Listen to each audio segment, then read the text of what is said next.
You talked about the paint, Yep. the layers of paint that build confidence. This is something that I've been particularly compelled by because so many people that listen to this podcast struggle with the idea of confidence. And there's a big industry out there, as you've said, that says, look in the mirror, tell yourself you're a millionaire, say it 3 times, write it in your journal. Yeah. But then as I reflected and as I've written in my book, the thing that, and it relates to what Alex Hormozi said, is the thing that I've learned is it's all evidence, for better or for worse. Stack of undeniable proof. And it goes the other way. That evidence that you got at 7 years old when you went up and tried to do a public speech and everyone laughed at you is it's a thicker layer. Correct. than one layer of evidence to say that you're capable. It's a harder layer to sort of strip. If there is someone listening now and they want to maybe orientate their drive to the fulfilling pursuits that you talk about, but also they want to build their confidence, what advice would you give them? I imagine that's 80% of the listener base here. Act first. Okay.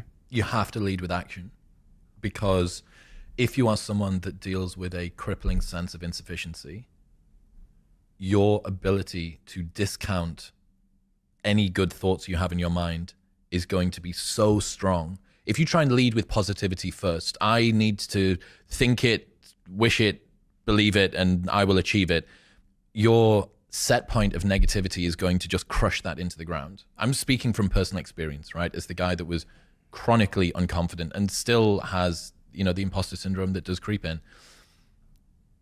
You have to start with action. It needs to be, okay, what would have had to have happened in a week's time for me to look back on that week and find pride in myself?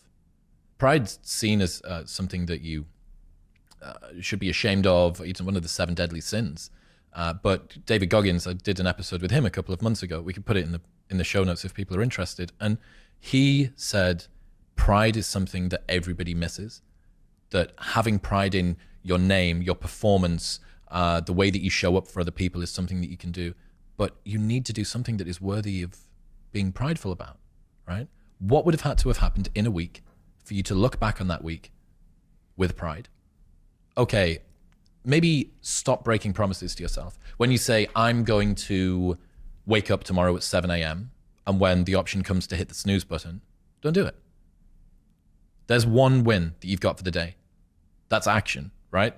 And it is just, it's trite to say the Peterson clean your room thing, but the reason that works is that you start with the smallest ever step and you expand out from that.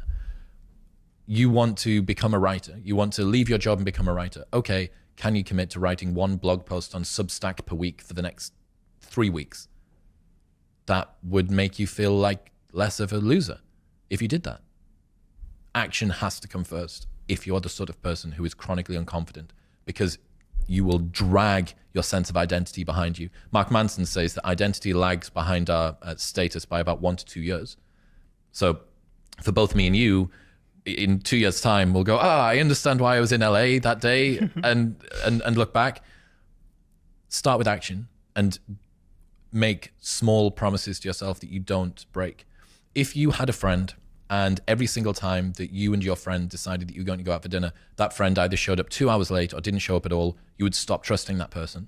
That is the relationship that you have with yourself. You need to be able to trust your own word. And a lot of us don't, because life is very convenient and it is easy for people to not stick to the promises that they set themselves, because our ability to be idealistic is always going to outstrip reality's ability to deliver that to us. As soon as you posit an ideal, you then begin to compare yourself to that ideal. And true hell is when the person that you are meets the person that you could have been. Sometimes I ponder how, you've probably seen this in your own life, I'm sure you have, where you'll have a friend in your life. I've got a couple of friends back home who I've tried to help in some way, maybe give some advice when they're struggling in their hardest times, and the advice has been ineffective. And then you've got another friend who will just need one idea. They'll be listening to your podcast and one idea will be the seed that changes their life. I often think that I overestimate the power of words, because everything you've said there makes perfect sense. Mm-hmm. But we both know that 95%, maybe more, of people that have just received that, it will not convert into any kind of behavior. Habits are hard to break, man. And the habit of not doing things is unbelievably difficult to get past. It's one of the problems with anyone that listens to your show or my show. You will love being cerebral right? You will love the idea that I can use cognitive horsepower to just get myself out of problems. And there is a case of learning as masturbation, right? And believing that learning about something is the same as enacting it, and it's not. That's why it has to be action first. A quote from one of my friends that he uses when he's thinking about a concept is, does this grow corn? Basically, is it useful? Tell me how I can use this in my life. Does it grow fucking corn, right? It's this beautiful sounding concept, cognitive bias that helps me understand the way that my brain works and my relationship with everybody else. How do I use that in my life? Give me something to apply it to. And that's why with the confidence thing, choose promises that you will never break to yourself. I'm going to get up on time for the next month. I am not going to hit the snooze button. If you do that and you look back in a month and you go, oh my God, that's the first time I've done that in forever, maybe. That's a big win. And you can do the James Clear thing. We'll write it on a board. We'll track it, what gets like measured, et cetera, et cetera. But the main thing is just keep promises to yourself. And that is a good way to go from, here is an insight I learned about, I want to do breathwork, cold plunge, go to the gym, fast until 12 midday, get up on time, sunlight in the eyes in the morning, whatever it is, right, that you want to do. Turn it into a promise. Don't break the promise. One of the really important things you said there was about the size of that first step. I was reflecting there on the way that video games are designed to make sure that every subsequent level is not too intimidating that you lose motivation, but it's not too small that you lose motivation as well. You can lose motivation on both ways. And so it's the same with crosswords and video games. They get incrementally more challenging to keep you engaged. The size of that first step is I think, a central point there, because when people listen to podcasts with people like me and you or Andrew Huberman, and they hear that they've got to maybe get up at this time, go outside, gaze, earth, like put their feet on the ground, cold plunge, da-da-da-da. And I go, I'm going to do that. And I set that as my first step. Yeah. I'm set up for failure. Yeah. How important do you think the size and the subjective size of that first step you take to build trust with yourself is, and to start that discipline?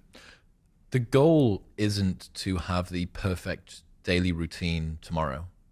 The goal is to still be winning your daily routine in 50 years' time.